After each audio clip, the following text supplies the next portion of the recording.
Live. Everywhere. On netrootsradio.com.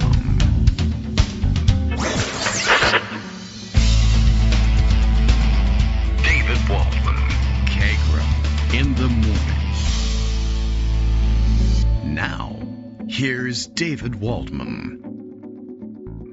Hey, good morning, everybody. How you doing? It is Monday, January 20th, 2025. Time for another era, I guess. It's still the Biden administration. Yay! And by the end of the show, still the Biden administration. Yay! You'll even be able to listen to Justice Putnam's West Coast Cookbook and Speakeasy in relative freedom. But around time, the end of the show, I don't know. A cold wind blows in. Donald Trump will be inaugurated. That's all happening. It is a cold day. It's probably a good idea for them to have moved it inside.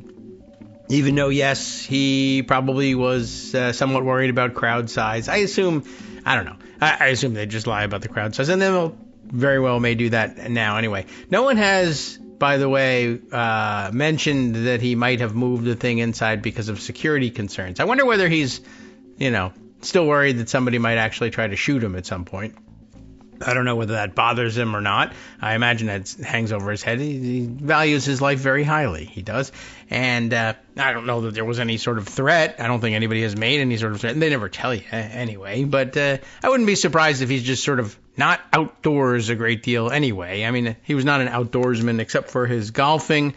And I think they might try to be more strict this time about who can be driving by, who can photograph him while he's out golfing, etc. Out on the river here at his course in Virginia. That, too, they may clamp down on. I don't know. Probably wise. Anyway. But that's happening today. And allegedly, in addition to Greg Dworkin's Raft O stories, there will be a Raft O executive orders. This is the dictator on day one. I think my suspicion is that he will push the dictatorship to day 2, day 5, something like that. But, all sorts of rumors over the weekend of a big immigration raid. And I think they even leaked or something that it somehow got into the papers that this was going to be targeting Chicago area. People began trying to prepare for it. Now they say it will be delayed because people were trying to prepare for it. And it'll come as a surprise later on. I have my doubts about how well organized the whole thing was.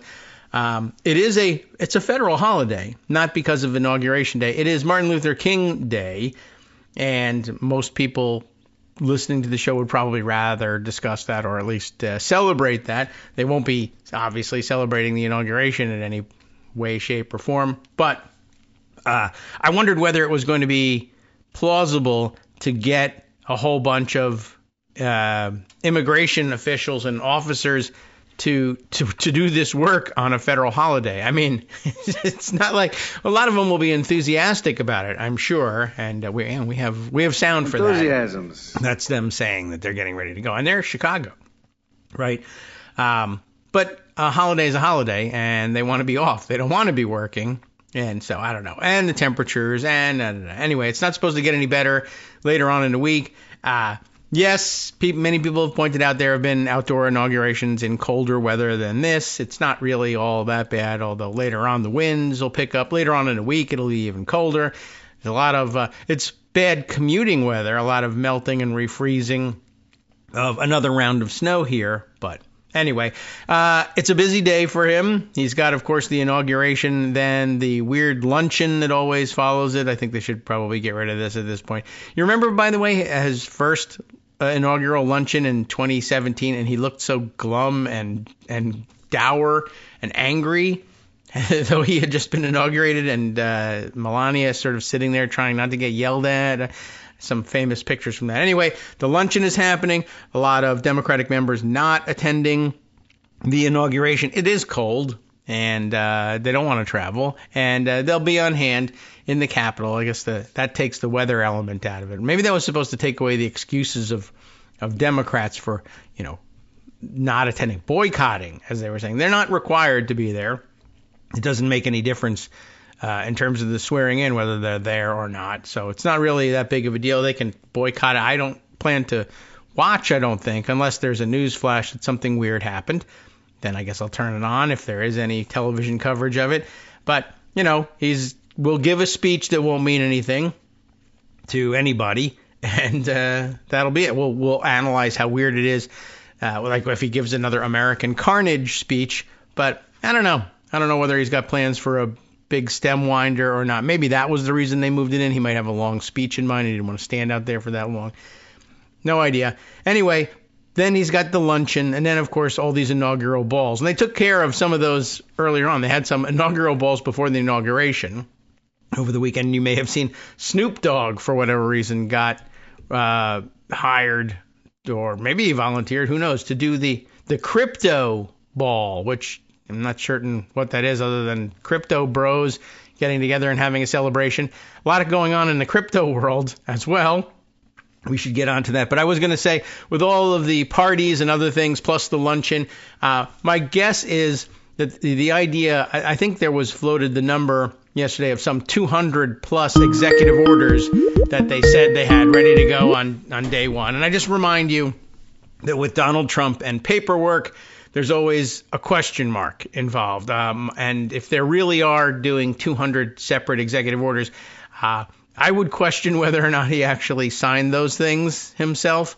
I really don't think he's going to sit down for 4 hours and just scribble his name over and over again. He may used to have done that probably during elementary school, but I don't think he wants to spend his day that way today. Somebody suggested there might be large omnibus executive orders with all this stuff in it, so he only has to sign a certain amount of paper. Just bringing us back to his history and his history with paperwork. He also said he was divesting from all of his businesses last time around. He's not bothering this time. That's the big story of the day about him. But he had that press conference with just stacks and stacks of blank paper. There may be just stacks and stacks of blank paper and folders today for a photo op, and you'll see him sign a couple pages of it, some of which may have printing on it, maybe not. I don't know. You don't know. That's the point, and that's what we're in for. For 4 years, you're never going to know whether he really signed a thing that actually said that or not. I mean, if I were them, I'd have him sign a couple blank sheets of paper, and we'll make up what's in the orders later. And we'll publish it on the White House website. And if it turns out that, oops, we forgot something, we can insert it later, too. Just change the website and say it was always there and see what happens. We're in for a wacky ride. Greg Dworkin is here. He's got a probably warm beverage with him. It's probably pretty chilly in Connecticut. Let's check. Good morning, Greg. How are you? Good morning. 14 degrees. We've got about 4 to 5 inches of snow, which is less than they predicted, which is okay with me. I'm happy. It was enough to get plowed, but not enough to snow us in. Well, okay, yeah. That's about where we are. We got a little bit less here, but, okay, it's white again and terrific, and now get it the hell out of here because I got to drive somewhere. Right, and although I am old enough to remember it and not old enough to forget it, I'm going to have to go back and do a lot of re-looking and rethinking about the Carter-Reagan election, the one where Reagan won by a really small amount and then claimed the mandate, and then things changed, and the vibe thing changed, and we're going to talk a lot about vibes today. Yeah, mandate was his word, too. I think that sort of got injected into the presidential lexicon, that election. As somebody on Twitter said, so if Musk buys X, and then as Trump wants, the U.S. buys 50% of TikTok, then it's socialism, because that's what happens when you own the memes of production. Yeah. And these memes are what sets the vibes, and these vibes are what sets the vote, because that's what people see. They don't read the New York Times and Washington Post. Actually, after the way the Post decided to cover Trump's return from Elba, I don't think any of us are going to be reading the Washington Post too much longer. I don't think that that's a paper that's going to last, but that's another story for another day. It's kind of amazing all by itself. Yeah. I think we need to start with a refresher, and the refresher I'm going to give you is from Ellen Kushner on Blue Sky. All right. Where she wrote, one of my resolutions is to not interrupt people, and Benjamin Rosenbaum wrote in and said, when you say stop interrupting, I hope you mean avoid speech overlap, which perhaps due to cultural misunderstanding causes my interlocutor to break their flow or derail their purpose, rather than avoid all speech overlap, including collaborative overlap, and then refers to Deborah Tannen, the linguist who we've talked about on the show, and actually linked to her original seminal paper about this is how people in New York actually speak. Yes. All right. On New York Jewish conversational style, and the paper is at openlab.bmcc.cuny.edu, and it's all about how, like, if you're not interrupting, you're not listening. Okay. I told her that's absolutely my speech style. Sorry to interrupt, but, it means I am listening. So, hey, I'm listening too. Okay, there. You can just do that in one of her. It's okay to do that if she's giving a talk somewhere, right. Or also okay to interrupt with a comment, more of a comment than a question. Yes, and I was laughing because somebody named Pellegrina Stote wrote in and said, I have to reread that. I'm half Jewish and half Italian, and I have a lot of problems speaking with people. Okay. Well, you can always do hand gestures while others are speaking. While you're interrupting them. Right. That's the whole thing. Yeah. They'll think you're interrupting them in sign language. Right. So let's start with something we've been following because I thought it was important. I still think it's important. It's going to set a lot of the foreign policy and oil price issues, as well as grifting for the next 4 years. And that's what's going on in the Middle East, what's going on with Israel and Gaza. And the first article is, and these are two articles from Haaretz. Okay. Maybe I'll even do a third because there was a third that I had in the pundit roundup today. But the first one is Ben-Gvir and his far-right party resigned from Netanyahu's government over a reckless ceasefire deal. Well, which doesn't mean what it should mean, unfortunately. It's not going to bring down the government. National Security Minister Ben-Gvir says his party's officially left the governing coalition. He previously said, if the war against Hamas resumes with full force, his party will return. Here's a whisper. Very out front about that. His party will return for the reasons he stated. And that's the second. As long as you do more the government coalition now stands at 62 members. Basically, he's Mike Johnson with the Republican House, which is a tiny, fractious coalition, hard to get anything done, but nonetheless just short of being able to bring it down. Okay, I think. I don't know. I mean, look, I'm glad to see anything that lessens his influence, even temporarily, is a good thing. Falling down the stairs would be fine. Anything. Wow. Okay. And I'll only come back if you start this horrible war again. Right. What a guy. So remember, what does 62 seats mean? There's 120 members. A lot. Well, it's close to, like if you lose one or two, you certainly can't lose two because then it's a tie. If you lose three, you lose. But the bribery is such a powerful thing, you have to assume that you can always get one or two of the opposition because, you just can.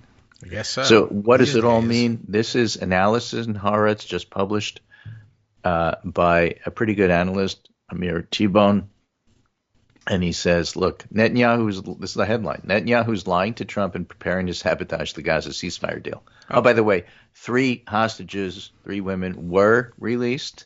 Okay. Over the weekend. The next stage is more to be released next weekend, this coming weekend. I think another 3, and then, a lot at the end. But what T-Bone writes is, last week, Prime Minister Benjamin Netanyahu agreed to, on behalf of the State of Israel, a ceasefire and hostage deal. The agreement, if implemented in full, should lead to the release of all the hostages held by Hamas since October 7th. Among them, 2 neighbors and close personal friends of mine, and an end to the war in Gaza. Israel's a small place. Everybody knows everybody else. And if you don't know them, you know their family. That's what it is spelled out loud and clear from its pages. This agreement was months in the making with the persistent work of the Biden administration. This is a left-leaning commentator, by the way. So that's why the next sentence is interesting. But the credit for its eventual signing belongs more to anyone else, Donald Trump, and a special envoy to the Middle East, Stephen Witkoff. Trump's involvement pulled the talks out of a stalemate, and Witkoff's last-minute trip to Jerusalem made it clear to Netanyahu the deal had to be signed with no more games, no more excuses, no more delays. But The same Netanyahu who eventually signed the agreement has been telling his domestic political allies he has no intention to honor it. Well, signed. I didn't say I was going to do it. Yeah, after one of the extremist messianic parties in his governing coalition quit, that would be Ben Gvir. Because of the agreement, another one threatened to do so if the agreement is honored in full. That would be Smotrich, the two names we often speak about. Yeah. If they both left, and if they both pulled their parties with them the way Ben Gvir did, then the government would fall. But Smotrich is staying, and that's why it hasn't fallen yet. Okay. Netanyahu promised to both that the ceasefire he signed on to is only temporary, and that soon enough he'll order to renew the war, and by doing so sacrifice the lives of about half of the living hostages. And this isn't some conspiracy theory spread by Netanyahu's opponents. These are words coming from his loyalists and supporters. Well, on Sunday, when the vast majority of Israelis were celebrating the return of 3 brave female hostages, also celebrated by Trump, the Israeli pundit most affiliated with Netanyahu, a guy named Amit Segal, crashed the party by announcing on television he expects 10 of the 94 hostages still in Gaza to be released before Netanyahu will honor his promise to far-right finance minister Smotrich and renew the war. Segal isn't making this based on thin air. He's speaking directly to Netanyahu and Smotrich and hearing from them what their plans are. So Netanyahu has 2 ways that they're discussing to sink the agreement. One is to stall. He performed the same exercise several times to Biden's team, who was too weak or unwilling to admit the reality of the sabotage. And the second option is to provoke an outbreak of violence in the West Bank. Okay. Again, this is being spelled out by Netanyahu's cheerleaders, not his opponents. All one has to do is to learn about this is watch the pro-Netanyahu TV channel, which has been telling its viewers ever since last week the ceasefire deal is temporary and it's not going to happen. Smotrich, who speaks openly of establishing Jewish settlements in Gaza after forcing more than 1 million Palestinians out, has also been speaking clearly. He'll quit the government if the second phase of the hostage deal, among them 3 American citizens, will be implemented. Netanyahu's promised him this won't happen, contradicting the agreement he signed. And Netanyahu also knows that renewing the war with Smotrich's declared aim of forcing out the Palestinian population will make it impossible, and this is where it gets interesting for American politics, to promote Trump's signature policy goal in the Middle East, which is an Israeli-Saudi peace agreement. That's where Jared Kushner makes his money. And if he can't pull it off, he doesn't make as much money. So they definitely want to grift there. A historic Israeli-Saudi peace agreement that will strengthen Israel's alliance with the Arab Sunni countries and isolate Iran. An agreement like this will not be signed while the Israeli tanks are killing Palestinians in Gaza, and Israeli extremists under Smotrich's guidance are building new settlements there. Already? Yeah. The fate of my neighbor, who was kidnapped in front of his young daughter's eyes and is among the hostages, is connected directly to the fate of Trump's larger Middle East agenda.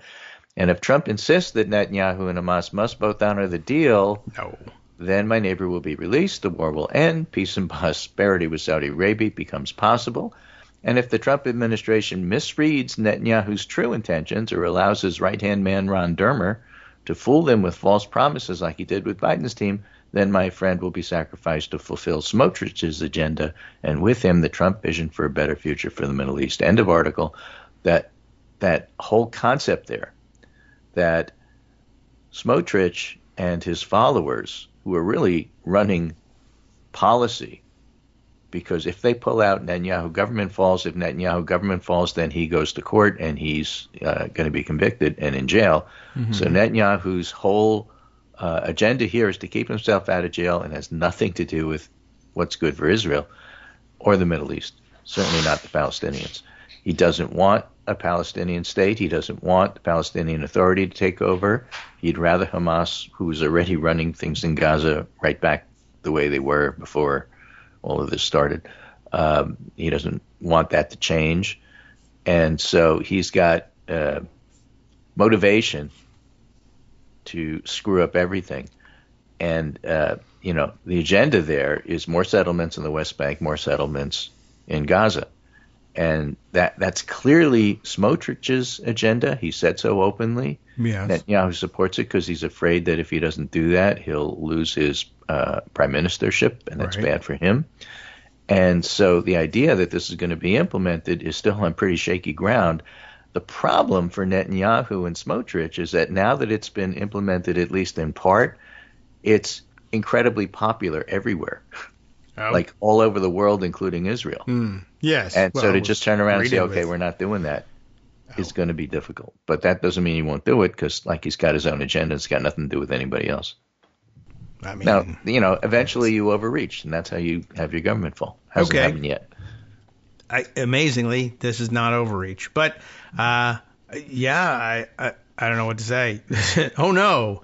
Well, for your information, that's what's going on. Yeah, I mean, we need to know. The headline said ceasefire, and in a couple days, if you're not watching it, you'll say, well, what happened to the ceasefire? I thought there was a ceasefire there. And then people will say, are you new here? Have you not seen what goes on in the Middle East? If Trump gets credit for the ceasefire, with Biden, because people do understand that this took like years of pushing to get this set up so that Trump could swoop in and say, no, do it in the last day.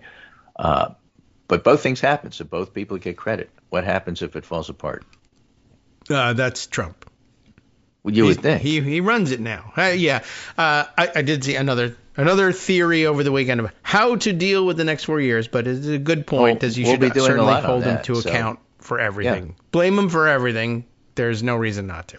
So as it turns out, my next topic is how to deal with the next 4 years. What's going on, really? The next 4 years. Why? Something happening today? Yes. Okay. What's your theory today? I'm not watching. I mean, it's ridiculous to think I would. Oh, well, no. I never watch these things. Oh. I did watch Obama's. Well, you like the speeches. It's the State of the Union ones. I don't like the speeches. I just feel obligated to watch them. Oh, well, you're not. To get a flavor of it. I like to watch people's speaking style. I want to see if anybody's going to interrupt them. Like, who's it, Joe Walsh or whoever. You lie. That's just, That's 100 years ago. That was the Civil War, I think. Yeah, it seems like that.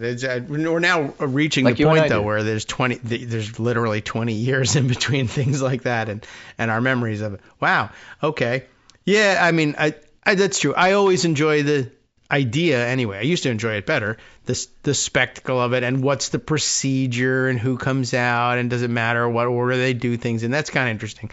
Yeah, I'm sure I won't watch it. And now I can't watch it anyway because I don't get real TV anymore. I only have but thanks the fake to TikTok and YouTube, you could watch a snippet of it and get a sense of their speaking style.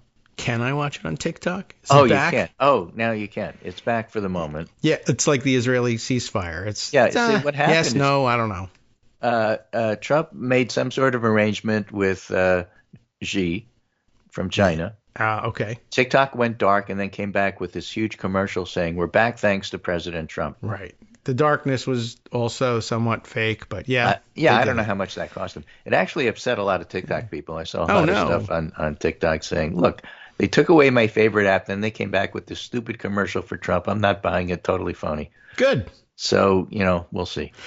Yeah. That's nice. I mean, somebody did make the good point that they tried very hard to orchestrate this thing over the weekend. I think people who are not TikTok users were sort of analyzing and saying this is terrible and it's going to make everybody think Trump saved it, and then everybody remembered the people watching this. They may not be necessarily politically savvy, but they're very savvy in terms of that guy's full of it, or that sounds like that's bullshit right there. So we don't believe that, and you're right, they don't. It's a very young set. They're used to calling BS on everybody. Used to being lied to.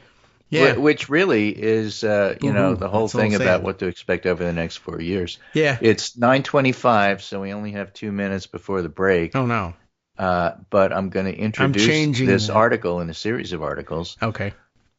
We are on the precipice of a grievance-based society from Time Magazine, written by Richard Edelman, communications firm, and quite interesting. But maybe in the couple of minutes we have time for this Bloomberg piece. All right. Which is just straight at it. Which time were you lying? That's the quote. The great CEO flip-flop over Trump hits Davos. The World Economic Forum's extravaganza thought it was done with Trump. Now he's back. And basically business. I'm reminded of what happened when Napoleon escaped from Elba, said Lloyd Blankfein, the former longtime chief of Goldman Sachs. Likening executives' realignment to the old story about how French newspapers changed their tune in 1815, they went from monster and ogre to His Majesty has returned. Yes. And by the way, Blackfine said Trump might even appreciate the comparison to Napoleon. Oh, I would think so, especially if you start saying His Majesty. Right, exactly. Now, with the return of Trump, many appear to be willing to do what it takes to protect and advance their interests. If that means abandoning some of the ideas celebrated at Davos, so be it. Making noise about equality, diversity, and the fierce urgency of climate change, we'll just have to wait. Yep. So it's sort of like, okay, which time were you lying? Tom Gloser, a fixture on corporate boards like Morgan Stanley and Merck, said of the abrupt change.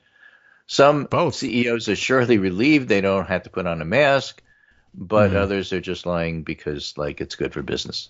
Yes. It's a good line, and it's always like when you find somebody, a witness at trial who says something contradictory to their deposition. Well, which time were you lying? Yeah, it's a good trap. As it turns out, it's usually both, and you can just get used to that. Right. Davos. Wow, forgot about them. Okay. So there you have it. Yes. There it is. There it is. I have it. So that's how the business. Again, I'm not all that upset about it because that's like totally what you expect from business people. Yeah. What's the bottom line for us? It's bad for business to be mad at you, so I'm not mad at you. Yeah. I mean, it's always business. It was never personal. And yeah, I have the answer to your offer. It might be exactly. It's certainly a lot simpler and a lot easier to understand when you realize, Right. Okay, it's much harder to understand the public, and we'll get to that when we look at the polling. Yes. Okay. Well, it was very interesting, and also interesting in the weekend. The business, they're all going to be all about protectionism now with the TikTok return and the possible nationalization or semi-nationalization of it as an asset. Plus, we got to get to the great crypto rug pull thing that he's trying. Starting. I want to comment on that too, because there was a whole lot to that crypto ball. Hi, everybody. This is Scott Anderson, your summary guy. Were you looking forward to an egalitarian democracy free of bigotry, misogyny, racism, and greed, where people of different appearances, beliefs, and heritage had a right to live without fear, and everybody could expect a basic level of health, stability, and safety throughout their life? Well, too bad. The plain fact is we're heading in the wrong direction. And where we once had a voice in such things, increasingly we don't. Not exactly the kind of news I wanted to share, but there it is. However, if you're looking to join people who understand today's issues and can intelligently address the reality of today from your point of view, you can join us at Kagro in the morning. As you know, there aren't many of us out there, at least compared to them. We need to stick together. And by that I mean send us money. That is contributions to patreon.com. Secure, recurring contributions. Those contributions keep this show in the air and us together.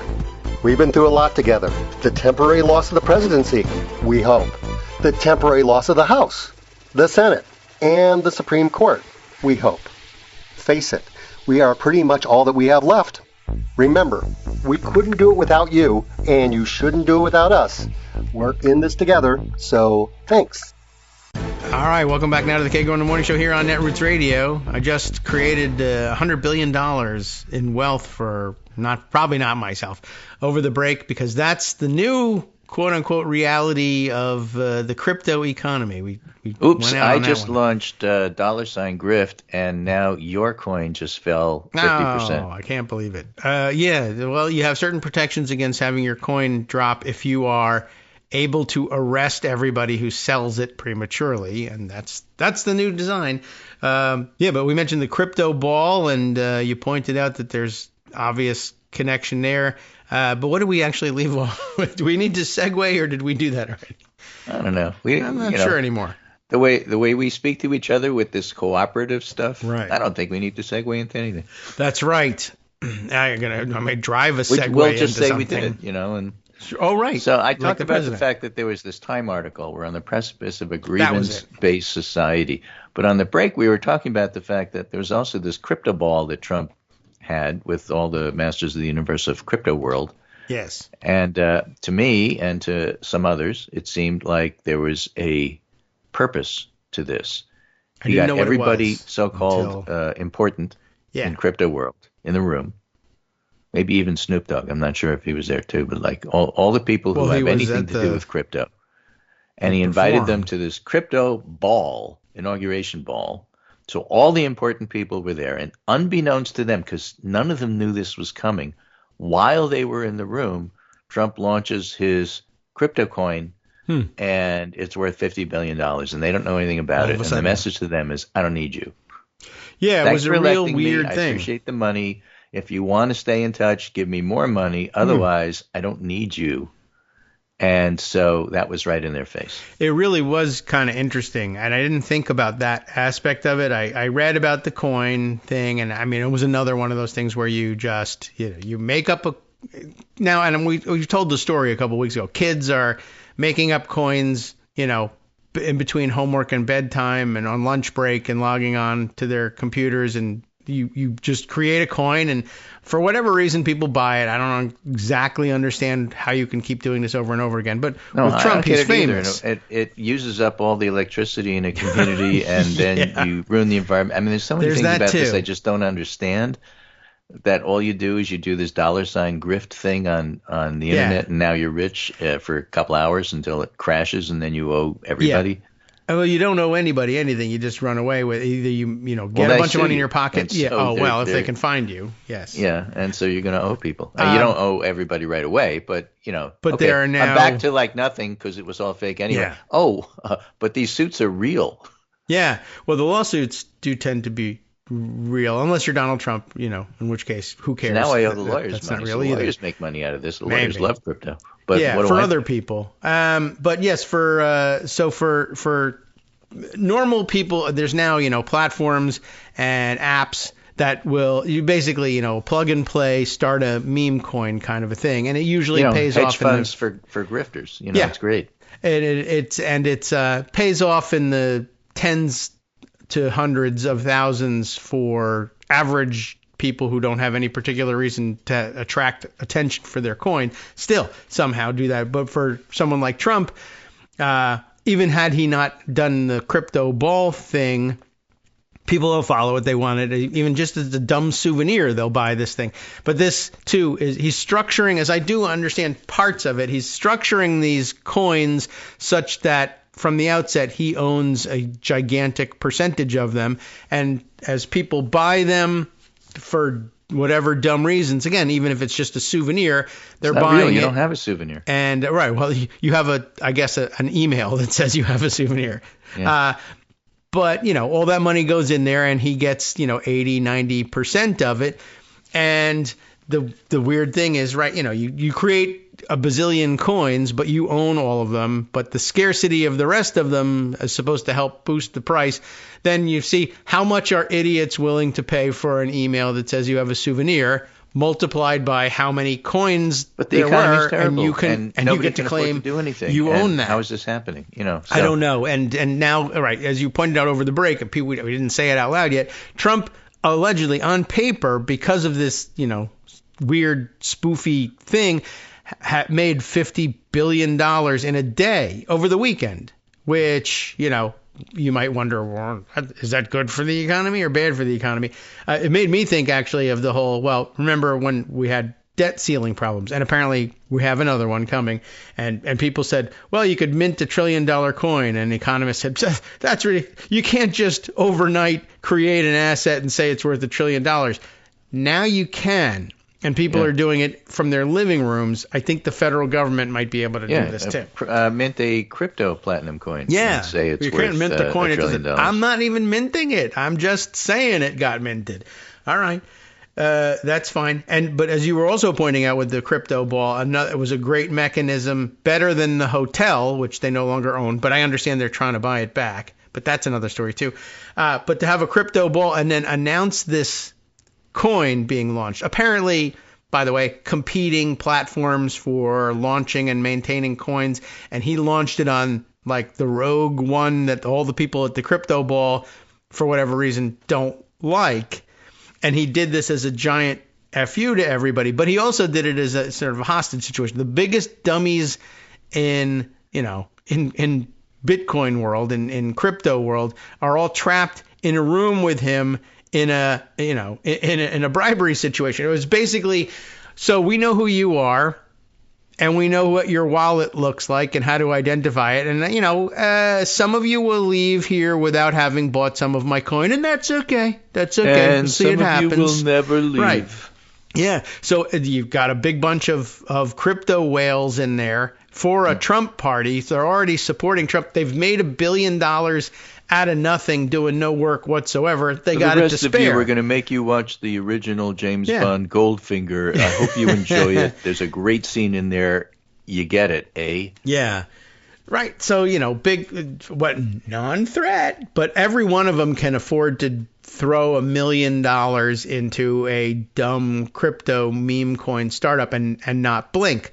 So you better do it, because if you don't blink, you may not breathe again either. And everybody gets the hint. He makes $50 billion. I don't need the hotel. And all of you guys who thought you were the masters of the universe, who had enough money to survive whatever went to hell during my administration, you thought you had FU money? F you. Not only do I have more than you, I got yours. And I can do it to you again tomorrow. So, pretty amazing.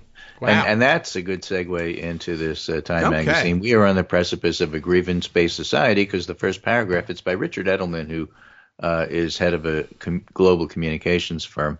He says, economic fears have metastasized into grievance, and that's the core finding of the 2025 Edelman Trust Barometer. So he's Edelman. He has a trust. He runs a barometer. And trust barometer. I don't know. My own findings from my own place that hopefully has real people, and I didn't make it up. We observe a profound shift in popular sentiment, a move beyond political polarization to aggressive advocacy for self-interest. Throughout the elections of the past year, citizens have raised their voices against business, government, and the wealthy. Incumbent parties have been ousted in Western democracies, including U.S., UK, France, Germany, and Canada. Business has been pushed back for its involvement in societal issues, from DEI to sustainability. Such grievances stem from a conviction that the system is unfair, business and government make things worse, the rich keep getting richer. Well, that's what we're seeing with this crypto stuff. Oh, yeah. A growing sense of alienation is so profound that nearly two-thirds of respondents now fear being discriminated against, up 10 points from the previous year. Even high earners are increasingly worried about being made a victim. They should. They just went through a crypto bubble and they just became victims. Yeah. Three-quarters of respondents worry about their pay not keeping up with inflation. And there's deep concern about job loss due to innovations like automation, which 58% of employees worry about, and like 1% of employers, they didn't add that. And of globalization, 62% of workers worry about international trade conflicts affecting their livelihoods.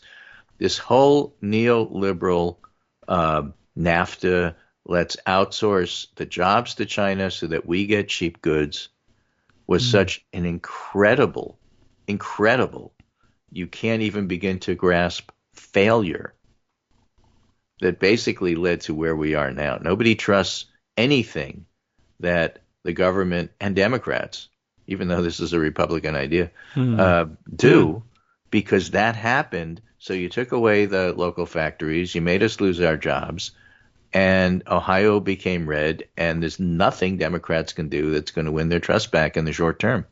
Not going to happen, because Obama was wonderful and all of that, yeah, but he championed NAFTA and stuff like it.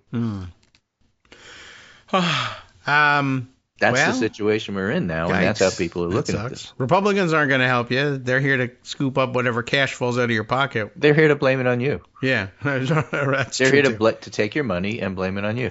Four preconditions, which have been building for the past decade, have exacerbated these grievances. One, a pervasive lack of belief in a better future. Only 1/3 of respondents believe the next generation will be better off. In every Western democracy, 30% or fewer believe that. Oh. In Germany, 14% of people believe that. Well, there's no German dream. 9% they don't talk about believe that.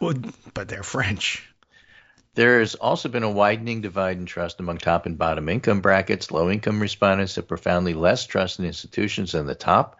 For instance, 48% of low-income respondents trust institutions, compared to 61% on average among high-income respondents. Business sees the greatest divergence of any institution, a 16-point trust gap between high and low-income groups. Institutional leaders themselves may also have dropped the ball. Well, hello, see Davos. When were you lying? Globally, 2/3 of respondents worry about journalists, government officials, and CEOs intentionally lying to them. Well, I can't believe them it. React to Trump, and how could you not think that? Well, it's just business. Well, is business making people think that you're a complete liar who can't be trusted? Remind me how that's good for business. I'm sorry. I missed that part. I must have slept through that class. I don't know. It has something to do with maximizing shareholder value, I guess. They don't believe me anymore, but I sold, so I don't care. So there are fewer agreed on facts. We know that. Everybody has their own bubble that they get information from. And I was having this discussion with some friends just the other day. You know, you look at the fact that nobody really believes Trump's going to help, but they voted for him anyway. And you ask yourself why, and the answer is because they don't know what you know. They're not getting the information that you have access to, because you may complain, but you still read the Washington Post and the New York Times. They don't read those things. They only get their information from TikTok, and they're getting misinformation, and they simply don't know. That's certainly the case in a lot of instances. And so that's really difficult to combat.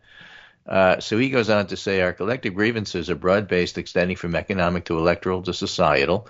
Most people hold a sense of grievance against elites and institutions. 61% of respondents have a moderate or high sense of grievance, defined as feeling business and government make their lives harder. Such a belief is more prevalent among those on the left than on the right, and among older people than younger people. Really? Interestingly, again, when you look at the cohorts, I don't remember the exact age groups, but it's something like the 45 to 65-year-olds are the ones that elected Trump. Every other cohort, including the 65 and up, was split or slightly Democratic. I think 65 and up was like 50-49 or something like that in terms of voting. So it's the Reagan-era Gen X folks who are the most Republican for whatever reason. The majority of high grievance people adopt a zero-sum mindset. If something gives you a win, it comes at a cost to me. Yeah. And then you go on to read this stuff, and the wealthy are seen as playing a malign role in society. Prevailing political systems are broken. Aggravated levels of grievance, and repairing the trust enables belief in a brighter future, and that's not there. So you can understand why people would not vote for Biden. It does not explain why people would therefore vote for Trump. Not by itself. No. Not by itself.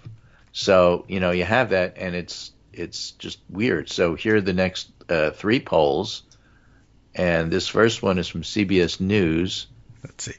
Okay. Trump's return to office greeted with optimism and high expectations, which is quite interesting in the sense that 60% are optimistic about what's going to happen now. That's lower than Carter, Reagan, the Bushes, Clinton, Obama. But, you know, like Obama was 79, Bush W 64, 70% Clinton, 68 H.W. Bush. You don't even need to look at that in Reagan and Carter. It's typically 70% or more. Yeah, Obama nearly hit 80. Trump was 56% the first time, 58% for Biden, 60% for Trump. That's all in the same range. And like nobody really thinks that, but like the sort of natural view is, okay, you get 100 days, let's see what happens. Here's the interesting part. U.S. economy views now versus expectations. The economy now, 38% good. Expectations for 2025 is 52. The economy now is bad, 56. Expectations for 2025, only 31%. I think it'll be bad next year. My point is Trump has a narrow window. Don't say window. And then here's the weird part. Okay. Just as inflation and the economy were top issues in the election, they're far and away the top issues they want Trump to prioritize now. They expect Trump's policies to make grocery prices go down 39%. Total voters. 74% of Trump voters do. What if it doesn't? Nothing. That's the question on the table. Yeah. Because they expect Trump to decrease egg prices despite bird flu. They expect Trump to make grocery prices overall go down. The price of housing is still an incredibly under the radar, huge issues. Mm-hmm. And what if he doesn't fix it? Buy his coin. Then you'll be a billionaire and it won't matter what the price of eggs is. Right. 88% of Trump voters think that Trump's policies will increase peace and stability. We just went over what's going on in Israel with Netanyahu planning on sabotaging everything. Yeah. 88% of Trump voters don't understand this because they don't get their news from Haaretz. No, they certainly aren't getting their news from Haaretz. Trump's starting program to deport all immigrants in U.S. illegally, and this, of course, is the most fascinating. 55% of voters approve this because basically they think they're only going to get rid of the criminals. Mm-hmm. Trump Even voters approve it 90% because they're racist. The interesting part about it is that when you actually talk to immigrants, they say, we don't love Trump. We're reluctantly going with this. What Biden was doing wasn't working. We couldn't support that. They promised to give us relief for dreamers. They never did. Democrats are getting blamed for that. Well, if they promised to give it and they didn't, then I suppose they didn't prioritize. That seems realistic. And that's what they're getting blamed for. The fact that it was blocked by Republicans has nothing to do with people's opinion about who the blame sits on. You promised me. You didn't deliver. I don't care that Congress says that you can't just declare things. I don't care that Republicans blocked it. You promised, you didn't deliver. I don't trust you. I'm going to turn to Trump, who says he's going to screw up my family and screw everything. But I don't really believe he's going to do that because I don't believe anybody. I don't believe anything. I'm voting for him. I mean, I voted for him because I don't believe anything. Stew of it is. That's then tough. What happens when he does start rounding people up? What happens when he doesn't deliver on any of his promises? I don't know, and I don't know whether they find out. I'm assuming that it has zero effect. I think it will have an effect. I just don't know how quickly. Yeah, and I don't know how you can manifest it. It's one thing to say, well, I am going to walk around disgruntled. All right, it's not the same impact as having an election and making a sensible decision, but okay. But you're disgruntled. I get that.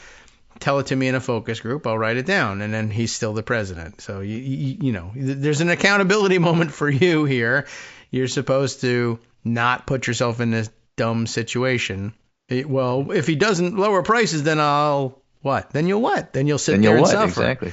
So right. Everybody has optimism at first, but again, not many here. We'll see. Next poll is New York Times. Support for Trump's policies exceeds support for Trump. A new poll found the public is sympathetic to the president-elect's plans to deport migrants and reduce America's presence overseas. Americans always overestimate how much money we actually spend on foreign aid and foreign policy. Yes, they love doing that. But that's a given, and that's how demagogues can use that to their advantage. At least people understand, well, I don't love Trump, but it also illustrates the fact that highlighting that Trump is a grifter and a crook isn't enough to win elections. Because if they're mad at your guy, or if your guy isn't supporting things they support, you have a problem. That's, again, what happened in the last election by a narrow amount, by like a 1.5% amount. Yeah, but that's that's an issue too, right? They keep comes up all the time. It's not enough to be just anti-Trump, and then there's another faction that says the reason you lost is you weren't anti-Trump enough. Well, okay, you two are going to have to work it out. That's not it. That's not it. But here's the most interesting one, and this one is from AP Nork. Finally, the most interesting one. Yes. Most Americans doubt Trump will be able to bring down costs of food, housing, healthcare. Okay. Why the F did you vote for him then? Only about 2 in 10 Americans are very confident Trump will be able to make progress in lowering costs of groceries, housing, or healthcare, according to a survey from the AP Nork. Yes. I'd like to bring them down. It's hard to bring things down. It's hard, but I think they will, he said. It's a good plan. Faith in Trump's ability to create jobs is slightly higher. 3 in 10 are extremely or very confident he'll be able to do that. But they haven't dampened Republicans' hopes for Trump's second presidential term. That's because that's not why they voted for him. Yeah, right. Well, so that will have no impact. Yeah. Much of the 2024 presidential campaign revolved around prices. They did. In the end.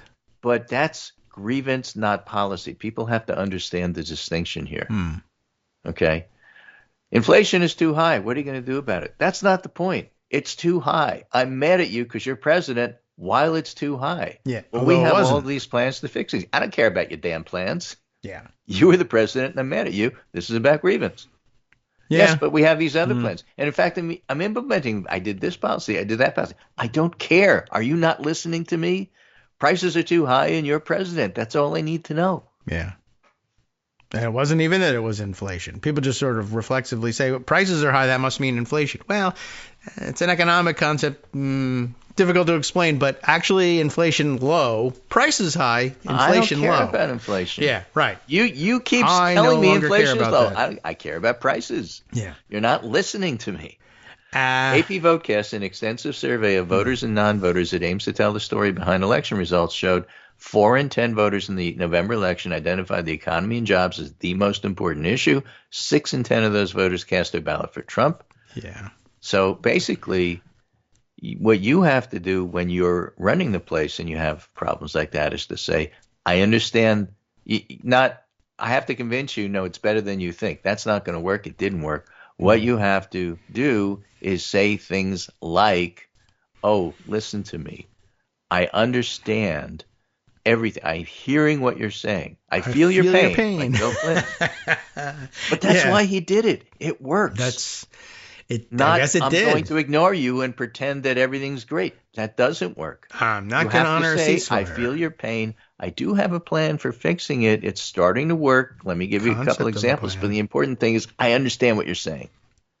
And that was just completely missing from the last Democratic run. I guess, although, sometimes I wonder, and there's no telling, right? Yeah, I hear you, I understand you. No, you don't. All right, well, I mean, I do, but you're just going to say I don't. Well, then tell me. I'm here to listen. I mean, you have to have that. I guess. You have to try. It actually reminded me, too. And that's not a knock on Harris. It's a knock on Biden. Biden was the president at the time. He's the one that didn't do that. He is now. He was pretty tone deaf, and he's not doing it now. Yeah. And as of noon, it won't matter. It made me think also earlier on in your discussion of it, the idea of, you made these promises to us and you didn't deliver, whether it was relief for dreamers or what have you, and I'm holding you accountable for that, which I understand too. But it made me think about the propriety of, what Democrats did with their majority in the Senate while they had it, majority in the House when they had it during the first Trump administration, and but you can't get anything past Trump, or he's going to veto this or that, or we don't have the numbers in both houses to do this. But then the reliance on messaging bills, and they're like, okay, but now I'm starting to think about messaging bills being setups for, well, you promised you were going to do X, Y, Z, and you didn't. I know the Republicans blocked it. You see, that's it. That's the message of the messaging bill. I don't care. Oh, you're only looking at results, eh? Wow. I mean, unless you have a complete network. What was I thinking about again? And I'm using that word advisedly, right. Ox, OAN. Unless you have a complete network to blame the other side, yes, messaging bills don't work anymore. All right. Maybe that's the takeaway. And I wish you would take it away, along with yourself. Go. Yeah. So, you have to say, look, we did this. This will work, but it's going to take 2 years. This didn't work. Those guys are blocking it. And let me be clear. I want to go on national television and tell you these people are blocking it. Yeah. No, you have to be in the Rose Garden above that sort of thing. Well, then every single one of my advocates from the vice president onward, Spiro Agnew was out there blasting Democrats and hippies and nattering nabobs and everything else. There's a role for that. Harris was ill-suited to play that role. That's okay. I understand. But was she? Yeah. I mean, she was not the Spiro Agnew type to go out and do that. I guess that's true. Angry black lady runs for president. Great. Right. Well, yeah. Not good politically. However, somebody has to do that. Yeah. Whether it's a smooth Pete Buttigieg or, your advocates have to be out there blaming Republicans. For him. Didn't happen enough for my taste. That's true, and I think there's a lot of agreement to that, even among disgruntled Democratic operatives. Yes, that's true. And you can't just make those promises and then say, like, I guess that's been the theory for a long time now. Out of power and out of the majority, you say, well, make Republicans vote against it. Okay, well, you can do that, and they did. And right now what? I don't know. Average voter says I didn't see it, and I don't care. Right. Trump has executive order canceling everything. Goes to court, loses. Well, at least he tried. What did you do? Well, but we tried. We passed it, and they blocked it. That's a messaging bill, except that because somehow of the power of the office and the way that the media covers it.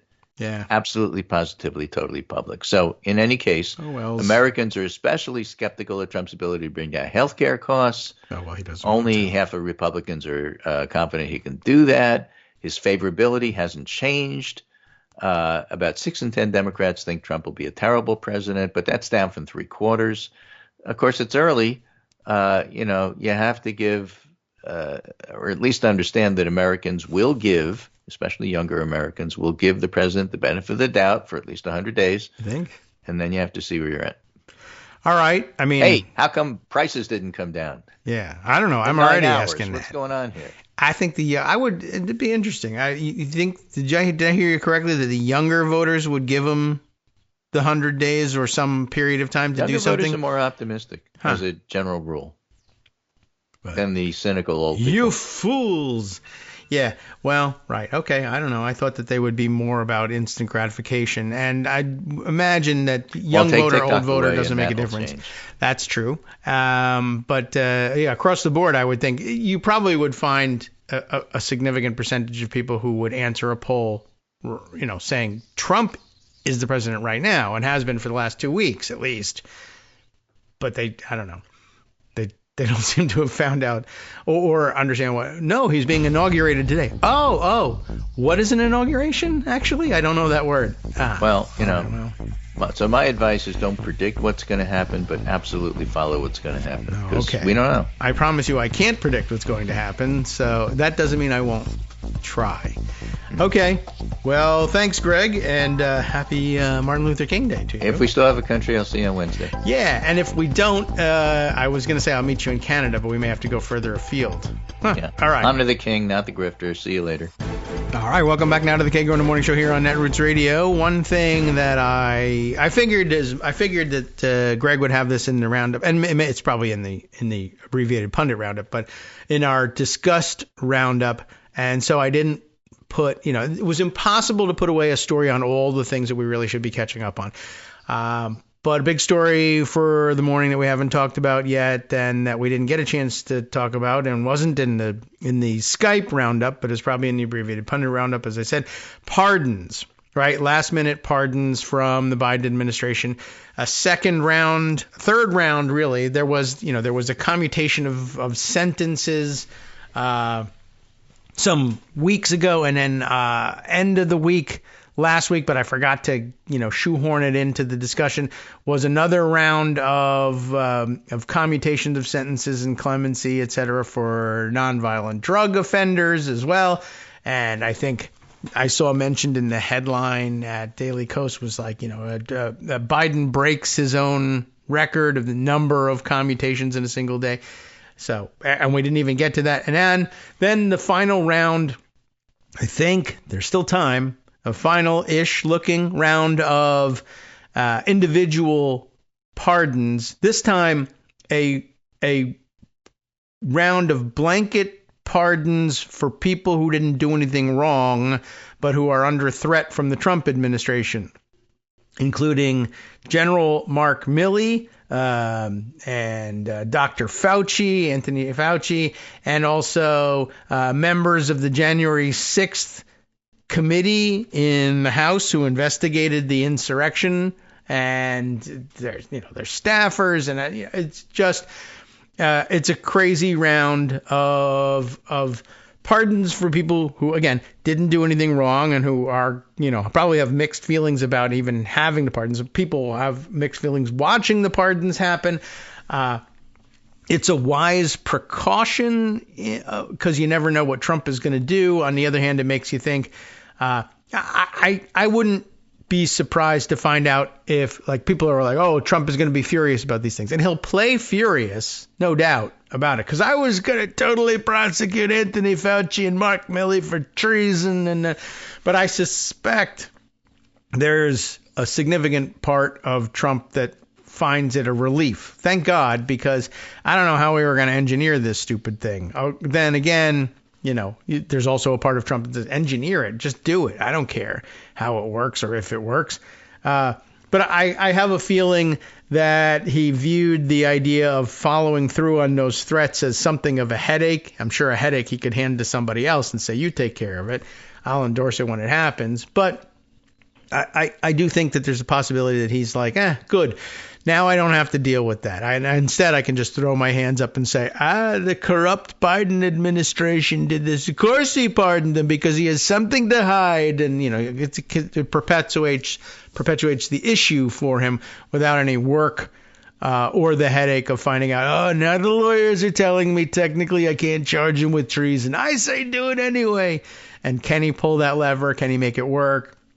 Can he find judges on the way up to the Supreme Court and then at the appellate level, who are going to uphold these things, or is it going to make him look foolish?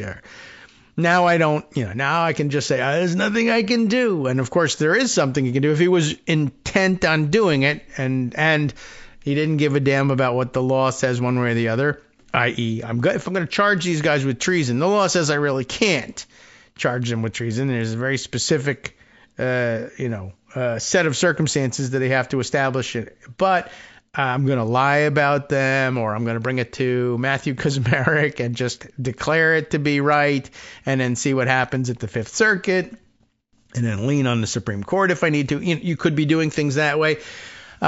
And if you're really and truly intent on it and you really don't care about the state of the law, then you just say, pardon schmarden, it came from Biden, it doesn't count. And maybe you come up with a reason why it doesn't count. Maybe you don't. You just say it doesn't.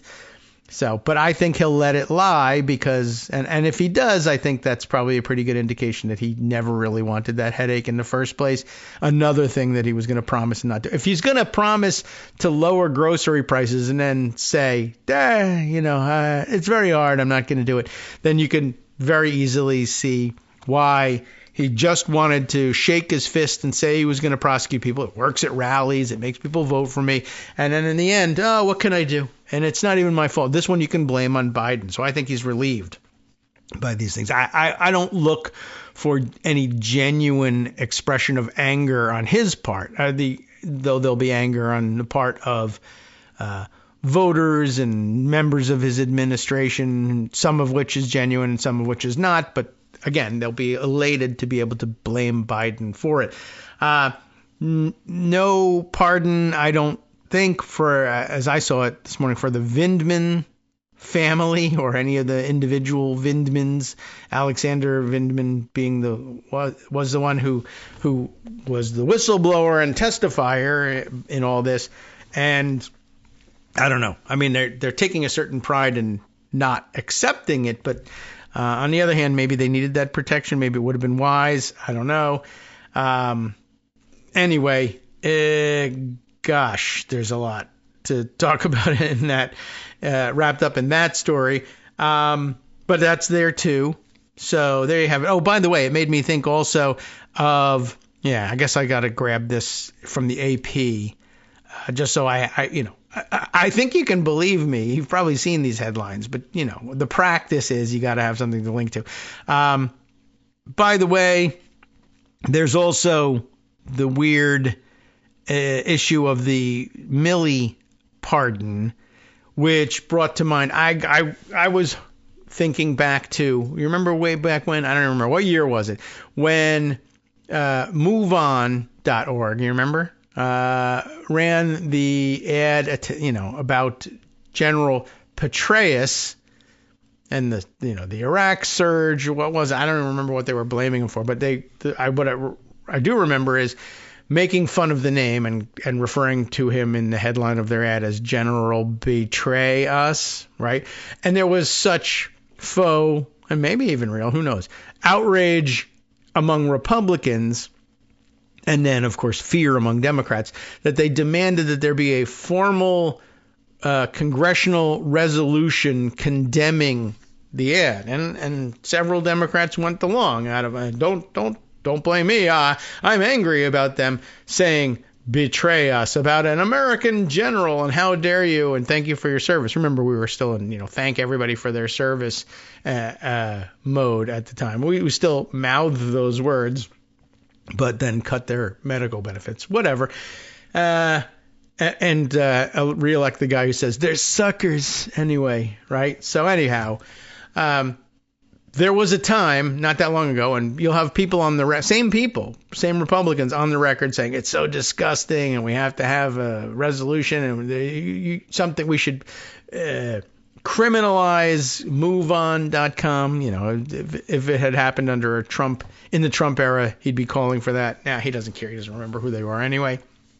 But I'm just saying many of the same Republicans who said we absolutely got to have a condemnation of that from Congress and drive a wedge between elected Democrats and MoveOn so that their money becomes tainted and radioactive.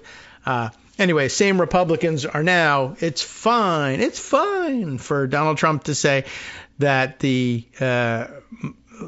previous chairman of the Joint Chiefs of Staff is a traitor and should be prosecuted for treason. That's fine. No, we totally support that. In fact, we're angry that there was a pardon so that we can't now, quote unquote, can't or don't want to prosecute him for anything, one way or the other. But there you have it. You have to have it's so worrisome to an actual president of the United States that he has to issue a blanket pardon for the guy. And all MoveOn ever did was criticize somebody in a headline and make fun of their name and outrage, boo-hoo. And now they're all fine with threatening a guy with execution for treason. Just pointing it out there.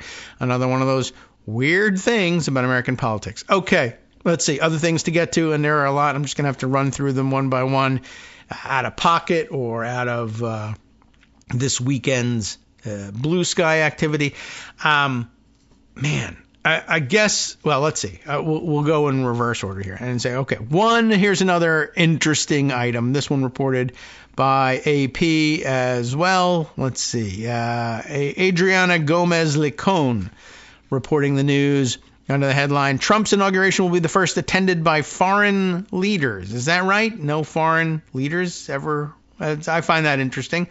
I would have thought that they might have extended a invitation or two. Maybe they didn't because they were afraid of, I'll offend everybody I leave out. And this is an American event, right?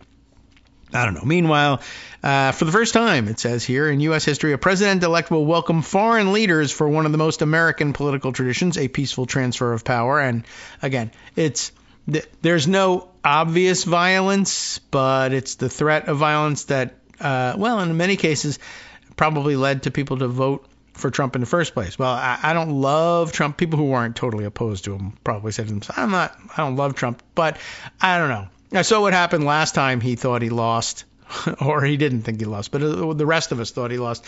Maybe it's better if we just don't have that tantrum again. I'm afraid of what will happen. There'll be civil war if it looks like he loses again. Maybe it's best to just give him what he wants. It never is, but I think people did do that. And of course, even if that wasn't the case, people have pointed out, we don't know whether the peaceful transfer of power is back in this country just because there isn't an insurrection this time. There was no need for the insurrection this time, but the real test is next time, if there is a next time a Democrat wins the election, then we're going to find out whether we still can depend on the peaceful transfer of power. Anyway, what's happening here is that Trump invited Chinese President Xi Jinping and conservative world leaders such as Argentine President Javier Milei. Did we ever decide how to pronounce his name? I know we had trouble with it before. Also, Italian Premier Giorgia Meloni, also invited to the inauguration. Xi sent his vice president as his representative.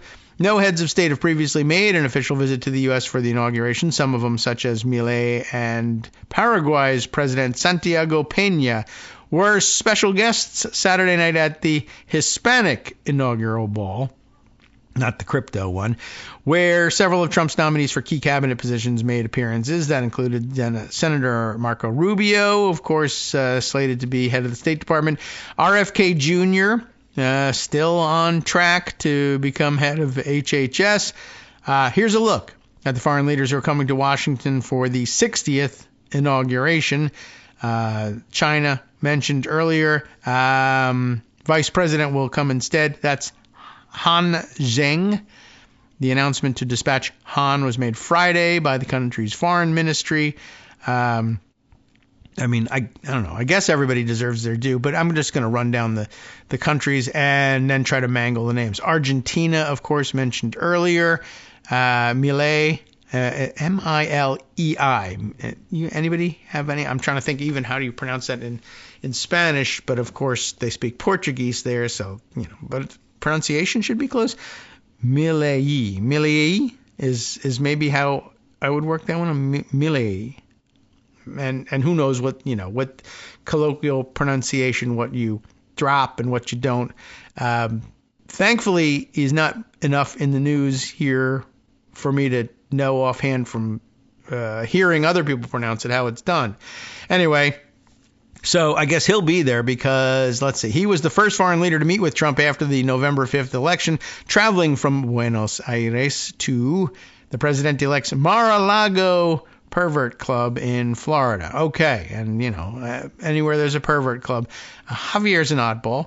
He might be interested in coming to visit. Let's see. Meloni previously mentioned the country of Georgia. Pro-Western former Georgia president, Salome, maybe. Zurabishvili. Yeah, not too bad. I think we can get the Vili thing I've gotten used to for the Georgians. End of their surnames almost all the time. Anyway, he will attend the ceremony as a guest of U.S. Representative Joe Wilson.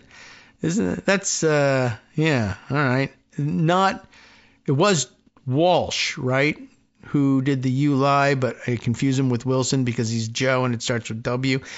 And maybe they're both from South Carolina. Is that the case? Georgia, the country, has been racked by protests following a parliamentary election that opposition groups alleged was rigged. Got to look out for that. Okay.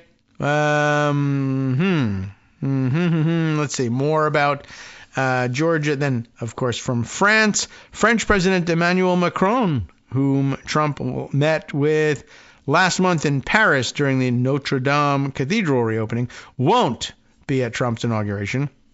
But far-right figures from France have said they are traveling for the inauguration. So they didn't even win, and they're not heads of state, but they're coming to see anyway. Who else?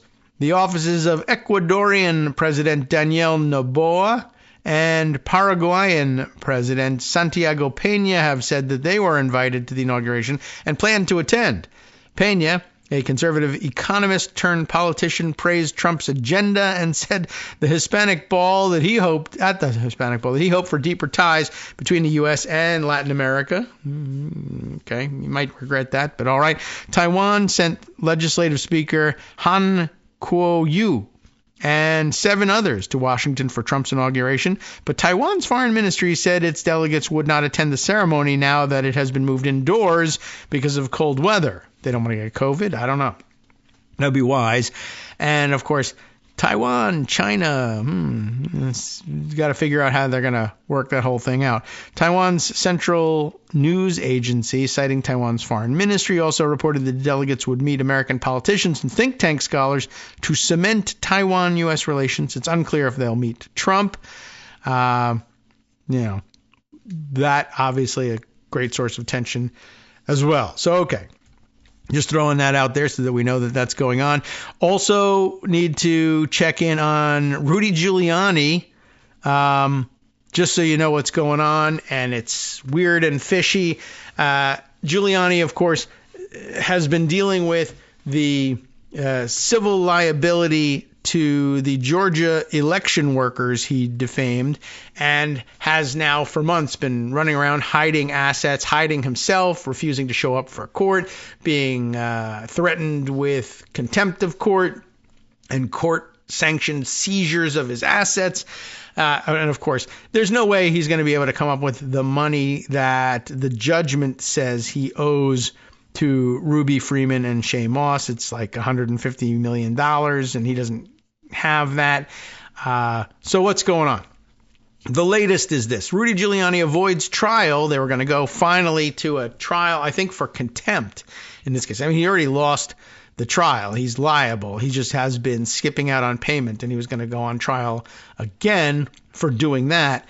Nikki Brown and Caitlin Polentz reporting for CNN, Rudy Giuliani avoids trial by settling with Georgia election workers he defamed. This is a piece from last Thursday, but I think it's still kind of where we stand in all of this. Rudy Giuliani has reached an agreement with 2 Georgia election workers that he defamed to settle the nearly $150 million judgment against him in a deal that will allow him to keep his home and most valuable possessions, which really the only way you are going to really truly impart upon him the gravity of what he's done would be to take that stuff away from him. And that was so soul crushing to him that he just said, to hell with everything and to hell with the rule of law. And maybe my friend Donald Trump will somehow bail me out if I just don't listen to the court. There's light at the end of the tunnel because there's a Trump administration coming, and maybe he can just fix stuff for me. So he just put his foot down and said no. The settlement, though, brings to an end a years-long saga over Giuliani's false statements after the 2020 presidential election, when the former New York City mayor was a lawyer for then President Donald Trump. Giuliani was about to face trial and potentially lose the Florida condo in which he says he lives. Maybe yes, he does. Maybe no. I don't know. He can always live at Mar-a-Lago like Elon Musk. And several New York Yankees World Series rings. He had been in litigation with the women, Ruby Freeman and Shay Moss, over whether his $3.5 million Florida condo is his primary residence and can therefore be exempt from the women's debt collection efforts. But it's one or the other. I think the thing is he owns a multi-million-dollar condo in Florida and a multi-million-dollar apartment in New York. And you're entitled, as most people are in this country, to not have your primary residence seized from you when you are trying to satisfy or being forced to satisfy a judgment. I don't really know if that's really the best policy in every single case, but generally speaking, it's okay. You don't want to force people to be homeless, but when they're living in $3.5 million condos, you could downsize, right? Why don't you sell the thing and move into assisted living and give the proceeds to the people you defamed? That's, you didn't have to defame them, but you did. But this is what we do in this country. You protect the primary residence. Well, you can't have 2 primary residences unless, of course, you're a friend of Donald Trump's and they allow you to do it for some weird reason. The past 4 years have been a living nightmare, say the 2 women defamed here. We have fought to clear our names, restore our reputations, and prove that we did nothing wrong, Freeman and Moss said in a statement. Today is, and that was last Thursday, a major milestone in our journey. We've reached an agreement, and we can now move forward with our lives. We've agreed to allow Mr. Giuliani to retain his property in exchange for compensation of some kind, and his promise not to ever defame us again. And that's not worth a great deal, but you have to, you got to try if you want to get this settlement in place. Freeman and Moss had already been awarded in court a slew of Giuliani's most valuable possessions, including his $6 million Manhattan apartment, more than a dozen luxury watches, furniture, and baseball memorabilia, yet they have struggled to collect some of the items in recent months, despite multiple court orders for Giuliani to turn over his possessions. Giuliani said in a post on Twitter/X, whatever, on Thursday, that he would be keeping all of his, quote, personal belongings the Georgia election workers have pursued or won, and that he would also keep his New York City apartment and Florida Oceanside condo. How do you like that? This resolution does not involve an admission of liability or wrongdoing by any of the parties, even though he was, found liable. He said after the post, after the settlement was announced, this litigation has taken a toll on all parties. This whole episode was unfortunate. Giuliani continued, I and the plaintiffs have agreed not to ever talk about each other in any defamatory manner, and I urge others to do the same, even though I think he'll forget that within moments. With Giuliani's net worth at an estimated $10 million, including his real estate holdings, Moss and Freeman were never likely to recoup the full $150 million they won from Giuliani, but millions of dollars would have been needed to match even the most basic debts Freeman and Moss got court approval to collect from him. Moss and Freeman's attorneys, working pro bono, had also invested tens of thousands of dollars of legal work into their case, and courts had been telling Giuliani he must pay some of their fees. Outside the courthouse Thursday, Giuliani's attorney refused to answer many questions about the details of the settlement, including if there was any money involved. He declined to say if anyone stepped in to assist Giuliani, and even cut off a reporter who began to ask about the president-elect. No comment on anything with the president. Giuliani attorney Joseph Camarata said, "This is about America's mayor." And he's not America's mayor. You can stop talking about like that. But yeah, essentially, it's a big mystery whether there was any cash or payment at all involved in the settlement. But usually there has to be, or else, you won't agree to the settlement. But it's a big secret. One, whether there was any, and two, if so, who paid it. And, hanging around is like Elon Musk, who has enough money where he could just set the amount of money that Giuliani owes on fire and not even bother doing it to help Giuliani. I set things on fire for fun. $150 million is nothing to me. He could easily have stepped in and paid. I don't know whether he cares to do it. I doubt very much that Trump would bother to do something like that for Giuliani, but he might prevail on somebody else to do it. I don't know. In recent days, Trump himself has posted on social media, "Save Rudy," but, go ahead and do it. You made $50 billion this weekend, but nope, he's not going to do it. Giuliani, 80, has been struggling with physical health issues in recent months. He has said he's shown up in court repeatedly for hearings and been placed under oath several times in recent weeks as the Georgia election workers, lawyers, and judges have questioned him repeatedly about following court orders. In recent days, federal judges held him in contempt of court twice. Giuliani has said he plans to attend events around Donald Trump's second presidential inauguration, now this week. Today, in fact, on Thursday morning, at the time of the trial was to be going on, Giuliani posted a video on X of a small dog wearing a tie next to a fountain at Trump's Mar-a-Lago club. The song "Don't Worry, Be Happy" plays in the video clip. So he's got his brains still. Vinny, is that the dog? Vinny loves hanging out at Mar-a-Lago, but he's ready to spend a lot more time in Washington, D.C. Over the course of the next 4 years, in support of his favorite president, Donald J. Trump. Not Trump. It's an exclamation point. It looked like an F for a second. Said the post, which included an American flag emoji. It makes no sense, but that's all they had to go with. So, fine. He said that on X.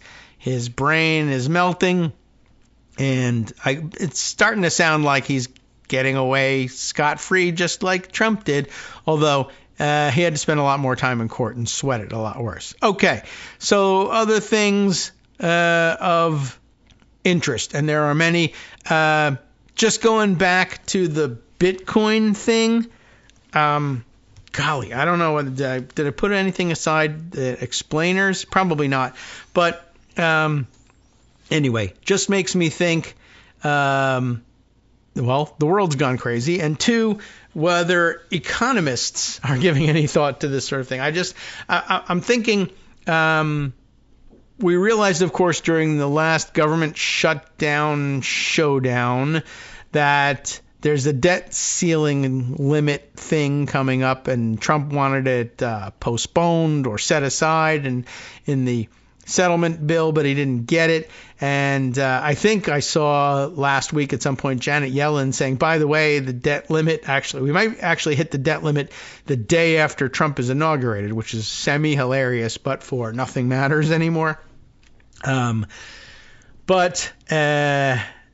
they'll deal with it, I'm not really sure. But it made me think back to the days when people said, well, one way out, according to the Constitution, which doesn't matter anymore, you can mint $1 trillion or whatever value you put on it. Mint a coin, a platinum coin. Just 1, 2, I guess, if you wanted to. 3 if Trump is president so that he could keep one. Put some arbitrary value on it and then have it sit in the Treasury and then say, boom, we're no longer, it's not that it clears out the federal debt, but it gives us more wiggle room to borrow against and keep things going. But you'll recall, and I guess rightly, there were questions from economists, like, what does it mean for the economy if you can just mint $1 trillion coin? Is that just, but other, modern monetary theorists were saying it doesn't mean anything. All currency is fiat currency. It doesn't make any difference. But, behaviorally, for behavioral economists, I guess, at the very least, you might question things. But the only people's behavior it would affect would be economists who understand such things. But it raises questions. If you can just create $1 trillion out of thin air, what does that mean for the economy? And wouldn't that be inflationary, you might ask, if you have some basic understanding of that stuff? And now you have to wonder, well, if Donald Trump can create $50 billion out of thin air over the weekend doing nothing, making no investment in a meme coin, is that inflationary? Who knows? Hi, everybody. It's me, David Waldman. Yes, the same guy who interrupts you all the time. Interrupting you one more time just to tell you again, another reminder that your contributions are what keep this show on the air, and Patreon.com, Patreon.com, is still among the easiest ways to make the sustaining subscription donations that keep us afloat. Are you ready for the pep talk about how our Patreon campaign is still going strong and growing? Well, too bad. Yeah, the plain fact is we actually are headed in the wrong direction, and whereas we once had about 175 monthly patrons, we're now actually down below 150. Time to recruit some more. Not exactly the kind of news I wanted to share, but there it is. For those of you in a position to support the show, Patreon.com does make it easy to make those secure, recurring monthly contributions to do so. Patreon.com/KagroX gets you straight to our donation page. We've been through a lot together. The worst of the pandemic, we hope. The worst of the insurrection, we hope. So go ahead and treat yourself. You don't need an excuse. Give yourself the gift of a little something you enjoy in life. Support the show. And of course, if you happen to prefer using PayPal or even the Square Cash app, we're up and running on those options too. So thanks again, everyone, for all your support. We couldn't, or at least shouldn't, do it without you. Hope you'll be on board soon too. Thanks for all your support.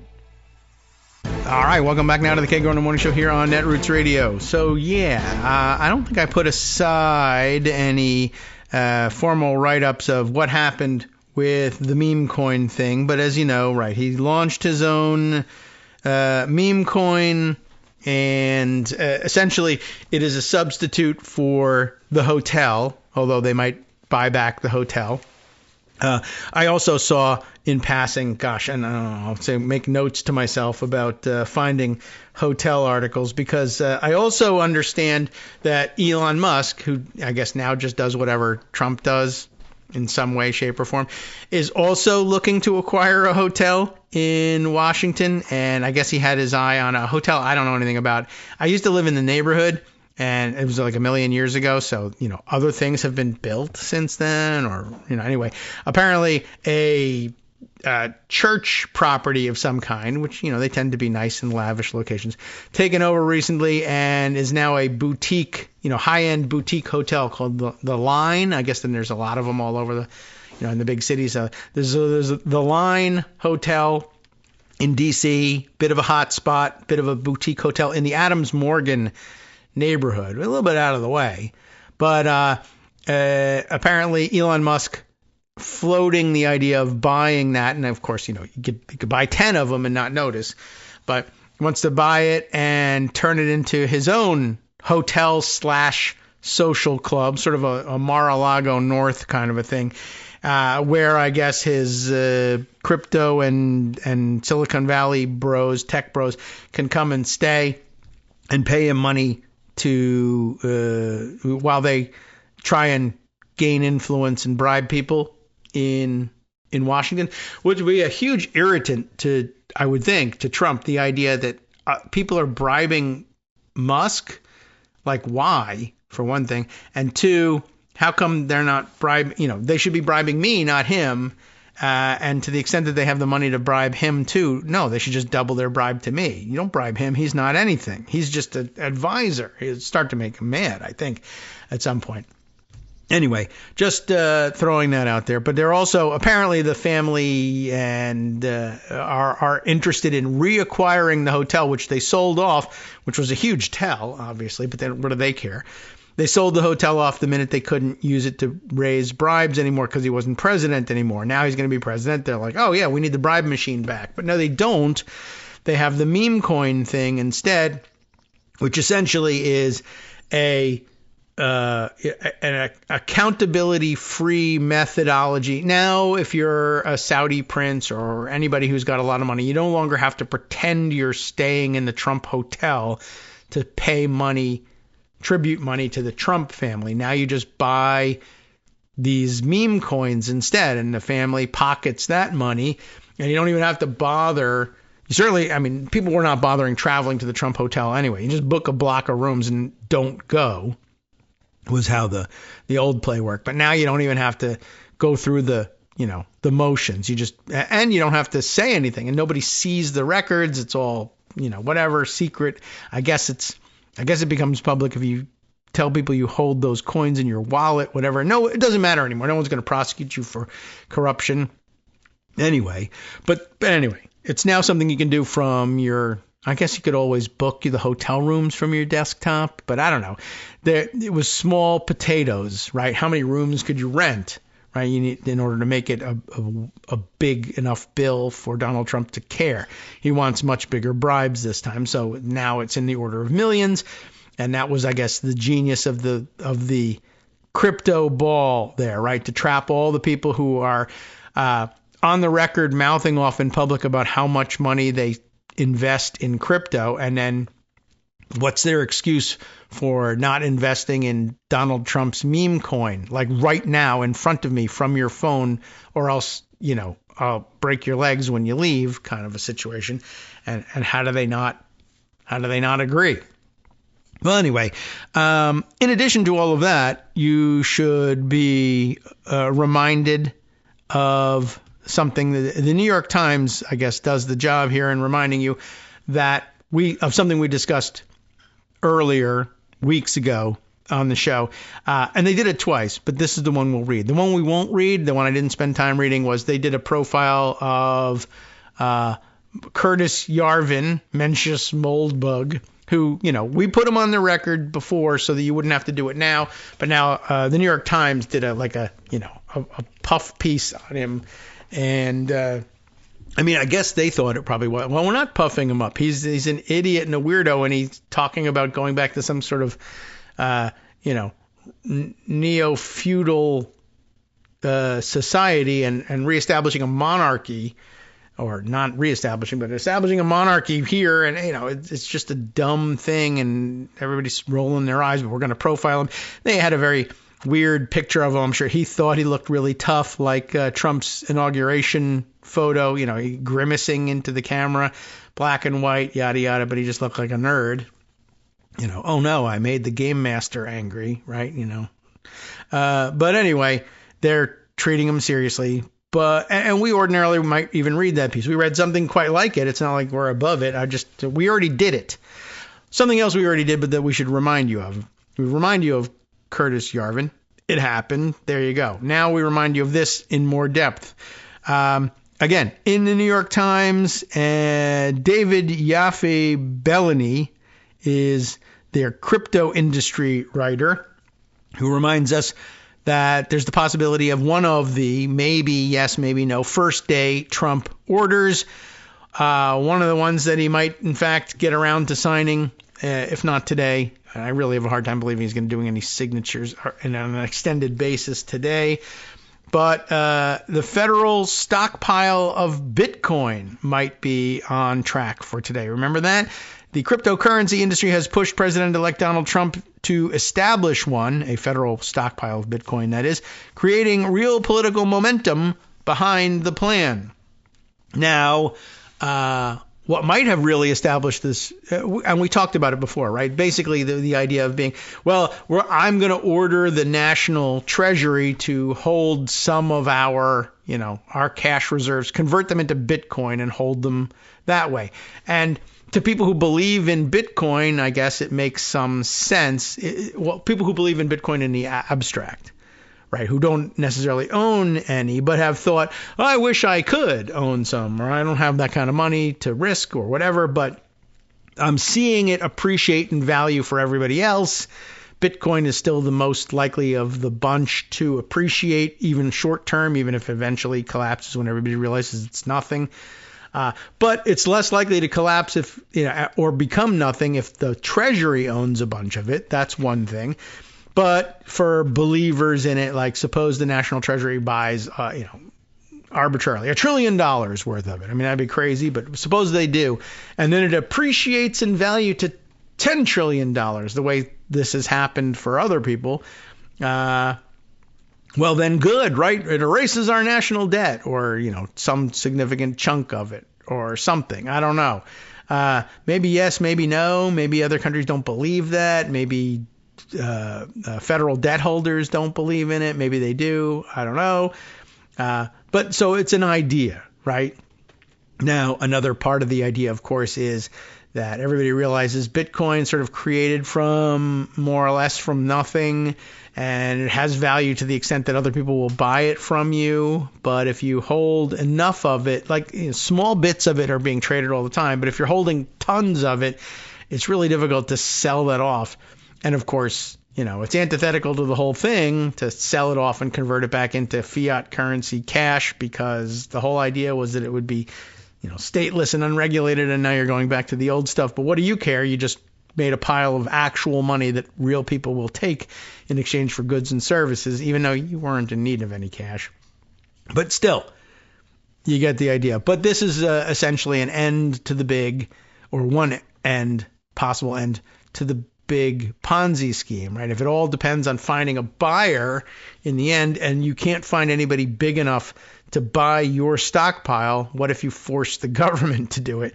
That might be enough. So maybe it's a first day thing. On the other hand, it may be that all the people who are upset about the way Trump, secretly upset because they wouldn't go on the record, about the way Trump issued his meme coin is, one, all the money that we were hoping to pocket from the Bitcoin thing just went back out the door to buy tribute via Trump meme coin. And two, I guess there's nothing. So far, he hasn't had the, cojones, let's say, to order this. But I mean, if Trump is like, I order the government to buy a bunch of Bitcoin. Well, okay. But could he also say, and how about $1 trillion, $10 trillion in Bitcoin? What about $1 trillion in Trump fight meme coin, which everybody loves? I mean, could he? Would he? Maybe. But for now, because it's already written up, we'll focus just on Bitcoin. A pair of 50-page policy proposals laying out the plan in detail. Discussions about the specifics with President-elect Donald J. Trump and his advisors, and talks with the cabinet nominees about how to pay for it. That's the way he's beginning. I don't know where this, what point of view is this? I don't know. On the eve of Mr. Trump's inauguration, the cryptocurrency industry is pushing his incoming administration to execute an audacious plan that would have seemed unimaginable just a year ago. A government program to buy and hold billions of dollars in Bitcoin. As he campaigned last summer, Trump vowed to create a federal Bitcoin stockpile, but he also vowed to bring down the price of eggs and F that would serve as a, quote, permanent national asset to benefit all Americans. Maybe yes, maybe no. But now throw in the bucket that he also says that the United States government should own half of TikTok. I don't know what that's supposed to mean. I don't know why he isn't just saying, sell it to me and my family personally instead. But I guess he thinks it's more palatable if if TikTok becomes state-owned media now. All the kids love state-owned media. Anyway, the cryptocurrency industry pushing his incoming administration to do this thing. Create a federal Bitcoin stockpile that would serve as a permanent national asset to benefit all Americans, unless it crashes. Bitcoin enthusiasts hailed the idea as potentially transformative, claiming that it would help reduce the national debt. Trump could still abandon the plan, or any plan for that matter, and its details are under debate, but industry executives have spent weeks lobbying to shape the proposal, raising hopes that Trump might act on it soon after taking office. In recent days, crypto executives have offered input to David Sachs, a venture capitalist whom Mr. Trump appointed to oversee crypto and artificial intelligence, because they're the same thing, On a possible executive order that covers several areas of crypto policy. 3 people with knowledge of the matter said the Bitcoin stockpile is part of those discussions. 2 of them said. One of them either said nothing or said it wasn't. I don't know which. This could be the day one initiative, or it may have nothing whatsoever to do with it, and Trump does none of his day one things. Anyway, but that's Pete Rizzo, an editor at Bitcoin Magazine, an industry news publication. Thanks. I could have figured that out. It's certainly an idea that has come a long way in a short amount of time, like $50 billion over a weekend, let's say. By some estimates, the United States owns as much as $19 billion in Bitcoin that it has seized from criminals over time, so why not own more, which is almost the same as seizing it from criminals. This is a stash that the government has recently moved to sell. Some crypto executives are calling on Trump to simply hold on to that Bitcoin, which he could most likely do with an executive order. Others are pushing a more ambitious plan in which the government would acquire tens of billions more in Bitcoin, building a strategic reserve similar to federal stockpiles of gold and oil. The amount of spending may require congressional approval. But, require is doing a lot of work. The profits from a Bitcoin stockpile would help chip away at the $36 trillion of national debt, proponents of the plan have argued, and ensure U.S. economic dominance if the global economy someday runs on cryptocurrencies. That's a big if, too. But the most obvious beneficiaries would be people who already own Bitcoin, which surged to a record price of $100,000 last month. Any indication that the government plans to buy it is likely to send prices even higher. In September, Mr. Trump rolled out his own crypto venture, World Liberty Financial, which, of course, has little to nothing to do with Bitcoin, except insofar as people are willing to accept his crap coins in exchange for Bitcoins, if that happens. Privately, some crypto executives say they are concerned the plan could make the industry seem greedy, and many financial experts have dismissed it as a self-serving stunt, noting that Bitcoin's price has swung wildly over the years. There's nothing strategic or sensible about this idea, said Eswar Prasad, an economist. Wow, an actual economist at Cornell University. This would certainly be great for current Bitcoin holders and equally certainly be a bad deal for taxpayers, especially as it would result in gigantic windfalls for Bitcoin owners who would then pay almost no taxes on it because they would just say, oh, yeah, that happened in the Cayman Islands. But the mere fact that a Bitcoin stockpile is under consideration is a sign of how drastically the political winds have shifted after a years-long regulatory crackdown on the crypto industry. Brad Garlinghouse, the chief executive of the crypto company Ripple, which everybody's totally heard of, said in an interview that he had recently had dinner with Trump at Mar-a-Lago, you know what that means, and that he had encouraged the president-elect and his advisors to establish a federal stockpile containing Bitcoin and other cryptocurrencies, like maybe your own coin, including XRP, a coin closely tied to Ripple's business. So, of course, he's going to come there and say that. And what might have happened, what's funny, what if Ripple goes there and says, hey, it could contain other cryptocurrencies, not just Bitcoin. You want to have a diverse basket, right? Oh, diversity. No, we're against that. Anyway, the point is, maybe you want more than just Bitcoin. Like, for example, XRP. Oh, yeah, we got to have the XRP. And then somebody says, sir, he owns XRP. So what? That's not bad. We had a good time at dinner. Well, no, my point is, why doesn't it contain XYZ? And let's say you own XYZ. Why wouldn't you do that? Oh, you're right. Good idea. So that'd be funny if Brad Garlinghouse comes to dinner and launches this idea. Wink, wink, maybe you could have XRP. Oh, wait, wink, wink, maybe F yourself and I'll buy my own coin. That would be pretty hilarious. Well, anyway, he cares about really living up to his desired legacy of being the crypto president, Mr. Garlinghouse said. This, of course, discounts all the time that he was on the record saying crypto is a big scam. We shouldn't be having it. But he changed his mind about it because now he realized it is a big scam. Now I'm going to scam people. Now I love it. But it's, just the same as anything. It's the same as the TikTok thing. I hate TikTok. China. We got to get rid of it. The Trump, the TikTok ban was a Trump thing. He just couldn't implement it during his presidency. And unfortunately, Democrats said, we'll implement it for you. And then, of course, found out, no, actually, people like TikTok and it's kind of dumb to try to ban it. And it sets Trump up to be the savior of it. Oh, dang it, too late. Anyway, the two 50-page proposals for the new policy published by the Bitcoin advocacy group have circulated among industry executives and Trump's allies. And in recent weeks, Senator Cynthia Lummis, remember why she's into it? She's the Wyoming Republican and an outspoken crypto booster, which is the gentle way of saying owner of a bunch of crypto, has discussed with Trump's transition team, including cabinet nominees, a plan to buy 1 million Bitcoin over 5 years. Two people with knowledge of the matter said. Asked to comment for the article, Brian Hughes, a spokesman for Trump's transition team, said the president-elect will deliver on his promise to encourage American leadership in crypto and other emerging technologies, which is vague.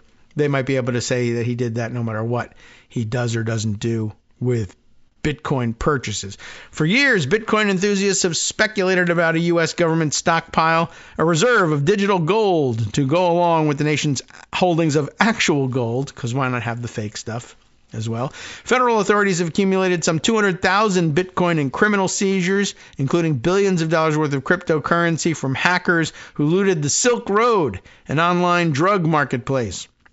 But the notion that the United States could hold on to that Bitcoin forever or acquire more on the open market did not gain traction until Trump embraced crypto, all of a sudden, finally, on the campaign trail after dismissing it as a scam in 2021.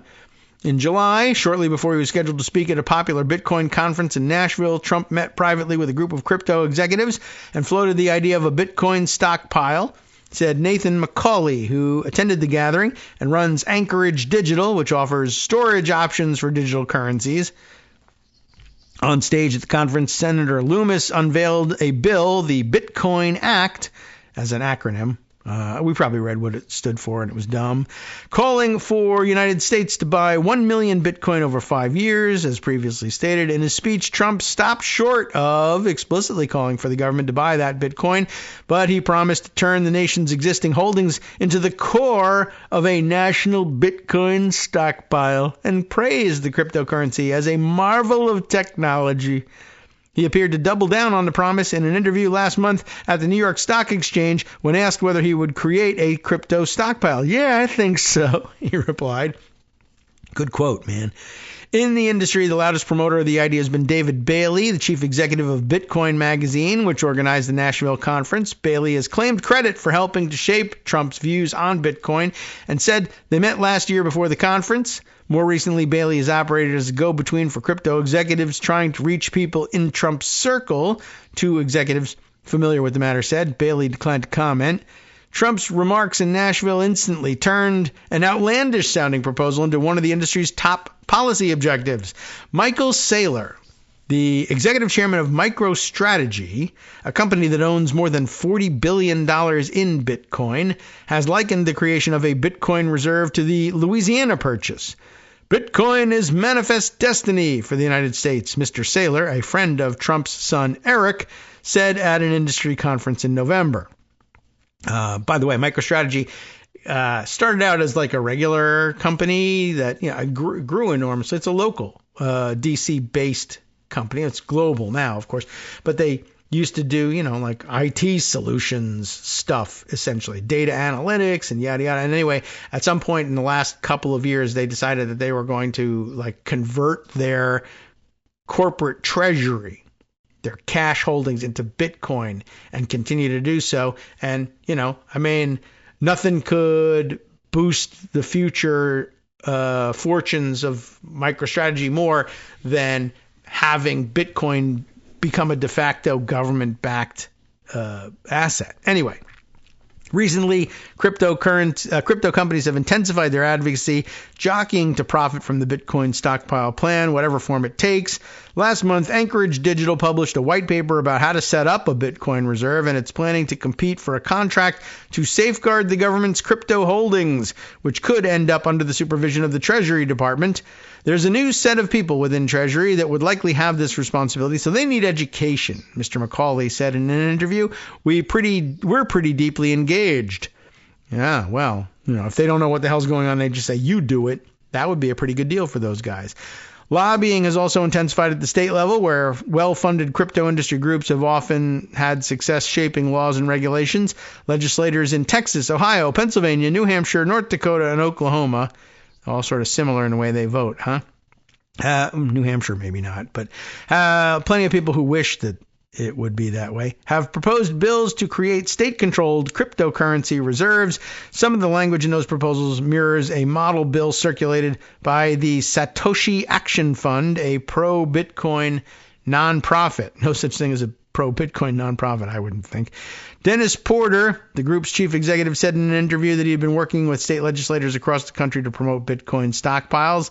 Lawmakers in several other states are drawing up legislation to establish their own reserves. He said, the drafts are sitting in our inbox, Mr. Porter said, but they should be in your outbox and in somebody else's inbox by now. Anyway, it'll be interesting to see how that plays out and whether or not it destroys everything, or whether the Treasury Department now holds $10 trillion in cryptocurrency, but all of a sudden something happens and the lights dim for a second and then China owns it. Wow. Or Russia. And it may be because they hacked their way in, or it may be because the President of the United States said, go ahead, here's a key, take whatever you want. I don't know. And you don't know either. Anyway, here's another story. One I'll try and sneak a bit of it in. There's so many things. And we'll be doing this for 4 years. This pace is going to kill us. But something come on, back up, back into pocket. Something else to keep in mind, just because it's crazy. One, I won't read you this other article because it demands more time. But Ann Applebaum wrote in The Atlantic, Trump triggers a crisis in Denmark and Europe. Apparently, he spent the last couple of weeks talking to Danish officials. And apparently, there are Danish officials now willing to go on the record saying, there was a call between him and our prime minister. And I don't know what to tell you. I don't know exactly how to characterize it. But there were threats made. And apparently it's escalated to the point where Trump is basically telling them, if maybe you don't want to do any business in the United States anymore, Denmark, we can block that. We can tariff you very strongly. Unless, of course, you give us everything we want in Greenland. But, of course, the issue from the Danish perspective is we've already given you everything you could ever want in Greenland. We don't restrict your activity in Greenland in any way, shape, or form. And they document that very nicely in the article. We'll read it and talk about it. But something else to get on the record here in the 2 seconds we have left. Dave Troy, writing in America 2.0 News. It's America2.news, in case you want to find it. I don't think we've ever read from them before. But he's not making this up. I've read this elsewhere, too. Meet the bros, the tech bros, behind Trump's Greenland bluster. This is something crazy stupid to watch. Greenland is stupid top to bottom, so this could very well be what's happening. Trump's renewed bluster over Greenland may just be noise, but maybe not. Its roots lie in the network state movement and deserve further exploration, not as, seriously good ideas, but as something dumb that he might do nonetheless, I guess. Donald Trump's renewed interest in Greenland has roots that have gone widely unreported. Dryden Brown, a 28-year-old entrepreneur who has previously attracted the attention of venture capitalist Peter Thiel, the vampire, has a dream, and it's called Praxis. And we keep seeing this come up all the time. The plan? Bring together all of the, quote, right people, and I think Curtis Yarvin is among them, in new cities founded around the principles of free market capitalism and the network state concept. Do away with, quote, dumb regulations and pursue the ideas that make sense to misanthropic young men. Okay, sure. New cities. We'll just build one out of nowhere in Greenland. On November 12th, 2024, Brown posted that he traveled to Greenland with the intention of buying it. This is Brown doing this. I went to Greenland to try to buy it. Here's what happened, he wrote. Brown went on to explain the idea behind Praxis, and he said he's become interested in buying Greenland after Trump proposed it in 2019. But, like for a private citizen to say, no, not the government, me. What? Yeah, really. It's been reported that Trump got the idea from his friend Ron Lauder, and also from Russia, in case you were wondering whether they had anything to do with it. And Brown concluded after meeting with authorities that Greenland does not want to be bought, but reasoned that they could be bought off with new tax revenue that would come from his new city, which is not a real thing, but whatever the F, I'm going to do it anyway.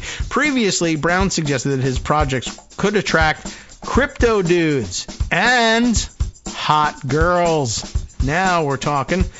This seems to form a key part of his vision. Whether they could be enticed to terraform the permafrost and ice of Greenland remains to be seen. No, of course not. On December 22nd, 2024, Donald Trump announced his renewed interest in acquiring Greenland from Denmark and began making veiled threats, suggesting that if they did not acquiesce, the country would potentially face crippling tariffs. I guess they're no longer veiled, but they were made behind closed doors. Many analysts assumed that Trump was spouting off again to shape the geopolitical sphere before assuming office, a fair bet. But on the same day, he announced his intention to appoint Ken Howery as ambassador to Denmark. Howery is a close personal friend to Elon Musk, as well as an ally of Dryden Brown and Praxis. Its account posted, according to plan. That's the Praxis account on Twitter. Trump has previously named Ken Howery, a co-founder of both PayPal and Thiel's Founder Fund, to be ambassador to Sweden back in 2018, and he served in that role from 2019 to 2021. So appointing him as ambassador to Denmark isn't exactly a stretch. But guess what? The rest of this science fiction stupidity is a stretch, and we'll be talking about it a little bit more. Just wanted to open up the possibility of discussing it more later this week. Netrootsradio.com. You have been listening to Kagro in the Morning with David Waldman. All right, last chance, too, for Justice Putnam and the West Coast Cookbook and Speakeasy coming up here next, right here on Netroots Radio. What's on top here? Trump voters who showed up for the inauguration are demanding refunds after Trump canceled the outdoor speech. The Jumbotrons, too, and the events that they paid for, claiming it was too cold. Oh, no. Good luck.